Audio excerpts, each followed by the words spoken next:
Chapter 1. The famine that gripped the land. The sun blazed over the land of Canaan, not merely as a source of light, but as a relentless golden idol, demanding the sacrifice of all moisture, all greenery, and hope itself. Its merciless gaze melted the asphalt of time, turning the once fertile soils into a fragile, cracked crust, resembling the skin of an old man. The wind, instead of bringing coolness, chased the scorching sand, lashing faces and filling eyes, as if nature itself called for blindness in the face of disaster. The fields that, just a year ago, were vibrant with golden ears of corn, now stood like scorched memories, like the ashes of past greatness, and the rivers, the veins of the earth, dwindled, turning into miserable streams that disappeared in sandy labyrinths. Water, this simplest of mercies, became a rare luxury, and bread, the one coveted meaning of nomadic life, cost more than brilliant cold metal. The famine crept not only into every dwelling, but into the very soul of every man, woman, and child, settling in the empty stomach and in the eyes dimmed by long waiting. Even in the prosperous household of old Jacob, once richly blessed by God, the shadow of despair settled. The patriarch, whose face was lined with deep wrinkles resembling the beds of dried rivers, sat by the fading fire. The flame, which should have warmed and comforted, only intensified his loneliness, casting long, trembling shadows on the walls of the tent, where oppressive silence reigned. He did not see the fire before him. His gaze was fixed on phantoms of the past. Every crackle of the burning branch echoed with pain in his heart, returning him to the moment he learned of Joseph's loss. Joseph, his beloved son, the fruit of Rachel's beauty and his own endless love, lost in the gloom of the past, torn to shreds as he was told. No, not torn. He himself was torn by that lie, by that grief which became his constant companion. The memory of the coat stained with blood tightened around his throat like a noose, and time had not been a healer, only a hardy witness to his unspeakable suffering. This loss was like sand slipping from an open palm, but its imprint remained forever. Yet today, another, more pressing concern stood before the patriarch's eyes. Survival. The physical hunger that knocked at the door was louder than the spectral cry of his lost son. Jacob could not allow his lineage to vanish in this desert of despair. His gaze shifted to his sons, 11 strong, but now broken men, who sat silently around him, heads bowed. Their faces were exhausted, their looks empty. Even their usual, though hidden, animosity had faded. They were united by common fear. "Why do you look at one another?" Jacob spoke, and his voice was sharp, like the crack of a whip, permeated not only with irritation, but with the sharp, unbearable pain of a father who sees a threat to his kin. "Are you waiting for the earth to swallow us, and the last breath to escape our chests? I have heard that, in the distant and mighty land of Egypt, where the great river flows, there is bread.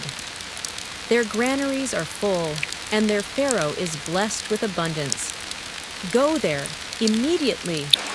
Buy us provisions, so that we do not die, do not disappear like dry grass under the scorching sun."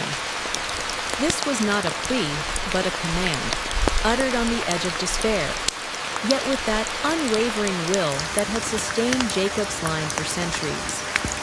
The brothers, these sturdy, strong men, immediately felt a sharp pang of shame.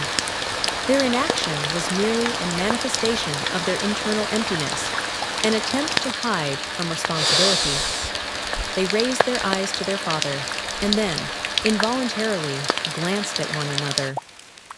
In that silent, quick exchange of looks, flashed the entire untold history of their family: jealousy, betrayal, blood, and the secret that lay between them like a cold, immobile block of stone. They were going, they knew where they were going, and where this road would lead them. They were going to the place where their sin might be waiting for them, though they dared not name it aloud. Rising, they began preparing for the journey, and every movement was burdened not only by the sacks for grain, but by the unbearable weight of guilt that would accompany them on this, their fateful journey for their lineage. Chapter 2: The Journey to Egypt. The brothers silently gathered the sacks, which now seemed too large and empty, like vessels meant to hold not just grain, but resurrected hope. They loaded the donkeys, whose ribs jutted under the skin like painful reproaches, and set out on the long, dangerous path. The wind in Canaan, carrying only scorching dust, now, on the edge of the desert, turned into an evil spirit that hissed and lashed their faces, forcing everyone to cringe and bow their heads.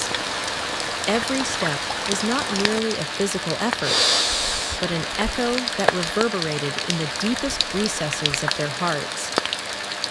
They walked the road that once, many years ago, had led their father's favorite brother into slavery, and each one imagined how that same scorching path had swallowed his footsteps, leaving behind only cold ashes. The silence between them was not merely absence of sound, but a heavy, thick substance that squeezed their chests, heavier than the desert heat and the emptiness of their sacks. It was the silence of the guilty, as if each of them had a name on their tongue that they feared to utter, lest they shift the stone block of shared guilt. Joseph! That name was not spoken once, but everyone heard it in their own conscience, in every rustle of sand, in every strained breath. They walked, immersed in inner darkness, realizing that this pilgrimage for bread was, in essence, a pilgrimage to the site of their deepest sin. And no one knew whether the bread they brought back would satisfy not only their father's hunger, but also the hunger of their own ailing souls. Finally, on the horizon, shimmering with a mirage, Egypt appeared. It was not merely a city, but a monument to strength and eternity, embodied in stone.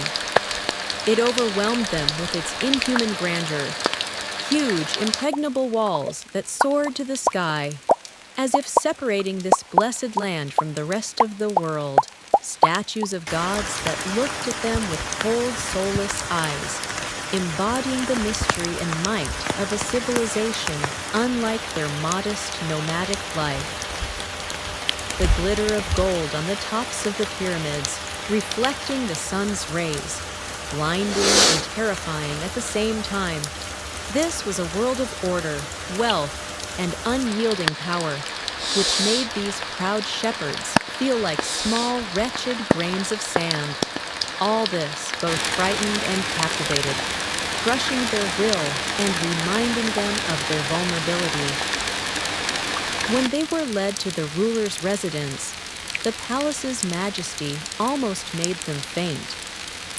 They stood before the mighty ruler of the land that granted life, and bowed to the ground, kneeling with deep, unfeigned fear and respect.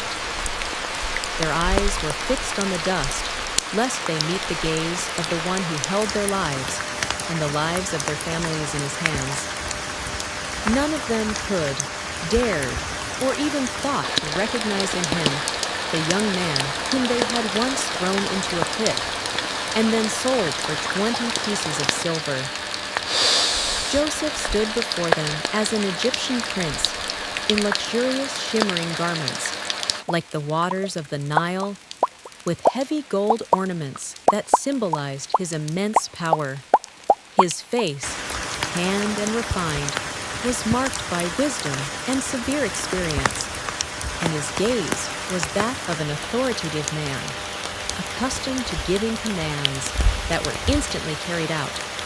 Yet, despite all this mask of power and splendor, inside, his heart did not merely tremble, it split from the sudden, unbearable impact. To see them, his brothers, aged and haggard from famine and fatigue, kneeling in the dust before him, was more painful than any revenge. He recognized each one: Reuben, in whose eyes weakness always lived; Simeon and Levi, whose faces were etched with cruelty; Judah, whose gaze held a mixture of strength and regret. They, his brothers by blood, his wrongdoers, his childhood dreams, were now in his power. But they did not recognize him. To them, he was only Zaphnath-Paneah, the vizier of Egypt, mighty and unreachable, the one who decided who would live and who would die of starvation. Joseph took a deep breath, and this breath was filled with the aroma of Egyptian incense, not the smell of sheep's wool and the land of Canaan. His heart bled, but his face, carefully trained by years of service to Pharaoh, remained cold and impenetrable, like polished basalt. He was ready. Chapter 3. The first test. Joseph, standing above them, watched this act of reverence, and time seemed to stop for him, dissolving into the current of 20 years of memory. Before his inner eye, like a living fresco, appeared scenes of youth: the father's tent, the bright, brother-hated, multicolored coat, the laughter and mockery, and finally, most importantly, his dreams. Dreams in which he, a young and naive dreamer, saw their sheaves bowing before his sheaf as the sun, moon, and 11 stars bowed to him. The brothers who had once mocked his dreams and tried to drown them were now kneeling before him, fulfilling his prophecy. Triumph? No. Instead of the pleasure of triumph, he felt only a sharp, penetrating pain. The pain of betrayal, despair, and a secret, inextinguishable filial and fraternal love that, like a hidden spring, lived beneath the layer of ice that was his Egyptian authority. His face remained a mask. He chose to speak to them not in the language of Canaan, but through an interpreter to maintain distance, so that every sound was filtered and stripped of personal warmth. "Where do you come from, and who are you?" he asked coldly, his voice low and weighty, a voice that betrayed no emotion, only the impatience of a ruler distracted from more important matters. "From the land of Canaan, to buy life-giving bread, for famine drives us here," they replied, their voices sounding muffled, suppressed by fear and the dust they dared not shake off. Suddenly, like thunder from a clear sky, Joseph decided to strike. His voice, which had been restrained until now, suddenly rose and became sharp, piercing, like a steel blade cutting through the silence. "You are spies!" he exclaimed, and the words sounded like a verdict. "You have come to examine the nakedness of the land, to learn of our weak spots, where we are vulnerable, so that you may later bring a hostile army against us." The brothers immediately paled, and their hearts froze. This terror was familiar. It was the terror of unexpected, unjust, but all-powerful authority. They rushed to justify themselves, their words blending into an unintelligible torrent. They swore and assured him that they were honest men, simple shepherds, driven only by necessity. "No, my lord, we are honest men. There were 12 of us brothers, sons of one father, who remains in the land of Canaan. One of us, the oldest, stayed with our father, and the youngest, with him as his comfort. And yet another, he is no more. He vanished, and we do not know where he is." Joseph's heart clenched so tightly that it seemed it would physically show on his face.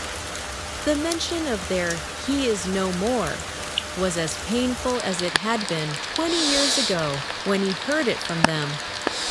In that phrase, "he is no more," lay all their hypocritical guilt. But he did not allow himself to show weakness. Instead, he intensified the pressure.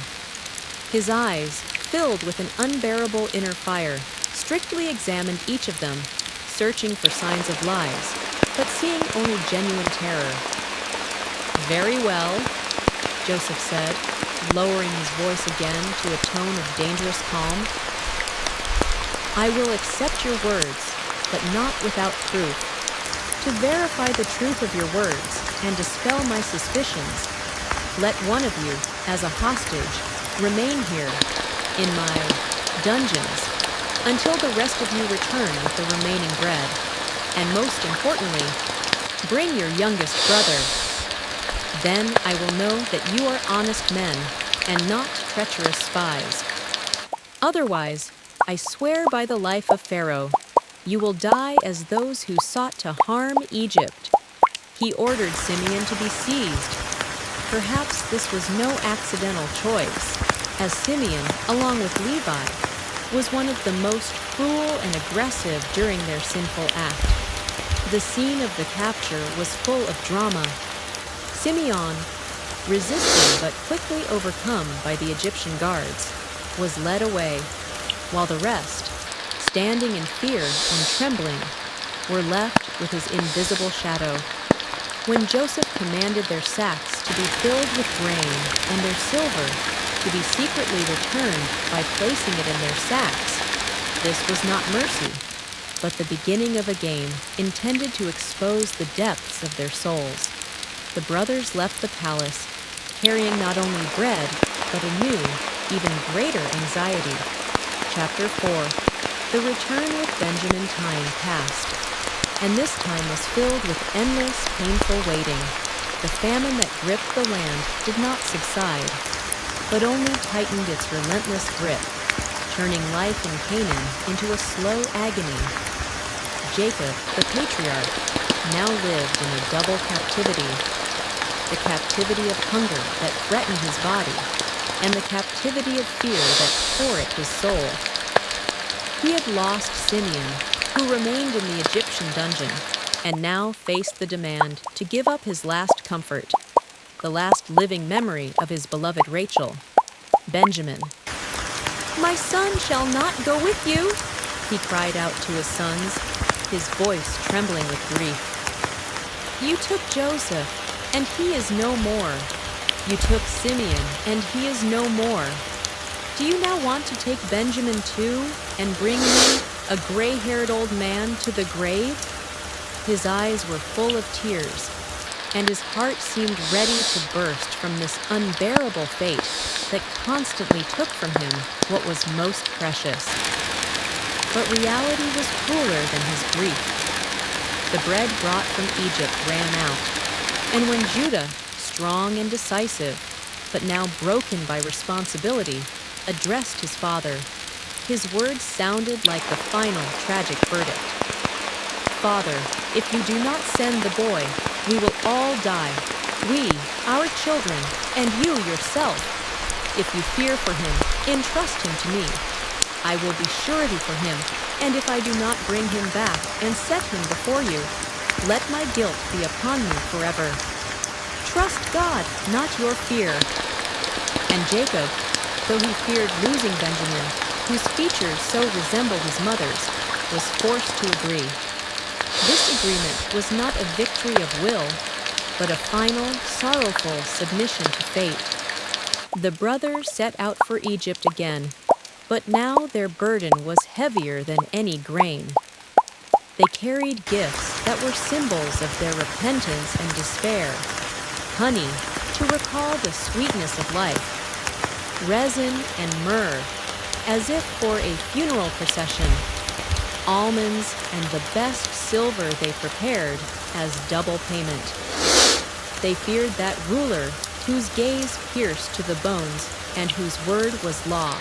their hearts constricted at the thought of Simeon, whose release now depended on their ability to return as the youngest brother. And Benjamin, young and innocent, walked among them like a precious treasure, like a living, defenseless symbol of paternal love, now entrusted to the mercy of unknown authority. When Joseph, the ruler of Egypt, saw Benjamin among the arrivals, everything else vanished for him. He saw the features of Rachel, his dear mother, reflected on that young, pure face. His eyes filled with tears, which he could not stop, yet could not show. It was an internal explosion of emotions he had suppressed for 2 decades. He abruptly turned away, rushing to his chamber so that no one, neither the interpreter, nor the servants, nor certainly the brothers, would see his agitation. There, he allowed himself the free flow of tears, tears of love, longing, and forgiveness. Wiping the moisture from his face, he returned, once again, the Egyptian vizier. Then he ordered a meal to be prepared, which no one expected. The brothers, again brought before him, looked at one another, not understanding what was happening. This was more than just buying bread. It was an invitation to the table of the ruler himself. They were seated at the table, and this act was filled with mystical secrecy, from the eldest to the youngest, exactly according to their age, as if the Egyptian prince knew their family secrets. The brothers were stunned. Who could have revealed this family hierarchy, known only to them, to the Egyptian? This strange precision sowed a new, deep anxiety in their hearts. And then, shock.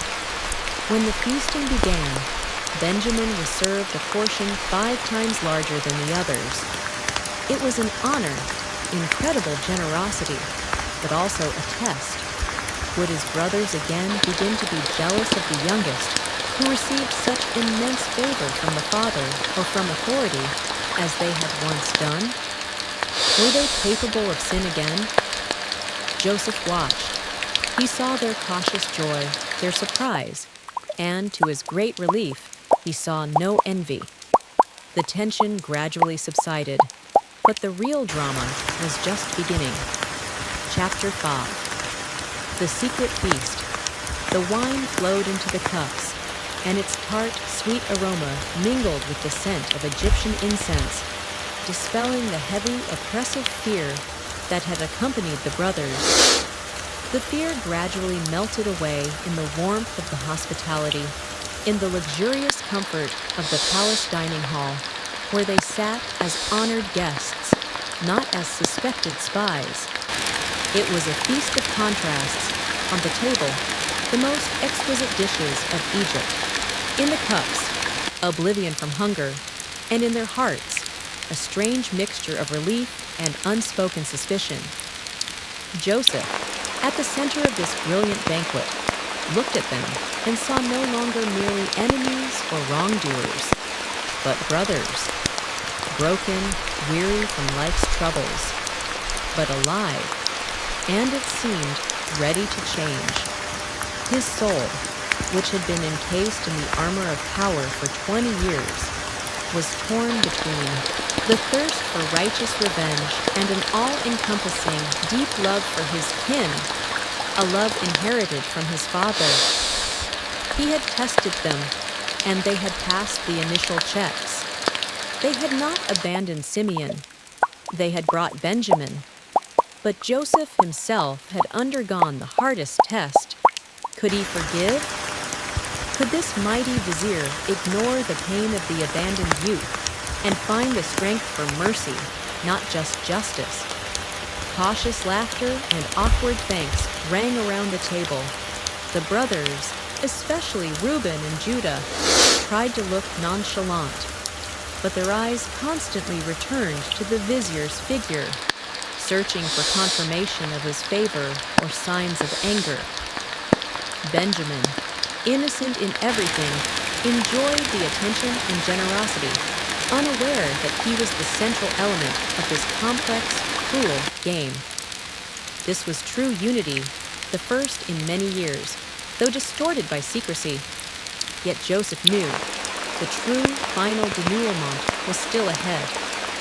He could not simply let them go, relying on external displays of decency. His test had to be carried through to the end, to the limit, to that critical point where the true essence of the human soul is revealed. He prepared the final, most cruel and dangerous test. He wanted to see not just their respect for their father or their fraternal love for Benjamin, but their readiness for sacrifice. Had they changed enough to now give their own lives, their own freedom, as they had once given him, Joseph, for pieces of silver? The goal was not to catch them in a theft, but to force them to voluntarily stand up for the weakest, to take upon themselves the guilt of the innocent.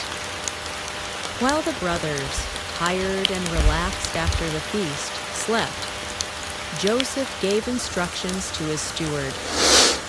He ordered their sacks to be filled with grain, but into Benjamin's sack, the one belonging to the beloved youngest brother, he placed his own personal silver cup, from which he drank and which he used for divination, a symbol of his power and his heart. This was not just a cup, but an object intended to carry the stigma of inevitable guilt. At dawn, as the first shy rays of the sun broke through the heavy Egyptian porticos, the brothers set out on the road. They were confident Simeon would be freed, their families saved, and the famine conquered. They walked, feeling relief and even a kind of hope, unaware that behind them, following their tracks, the steward was already galloping, and unaware that in the sack of the youngest, the only one who could comfort their old father, lay the fatal silver, a symbol of a terrible, imminent catastrophe that was about to reveal their true essence. The storm was approaching, and this trial was destined to be the moment of truth.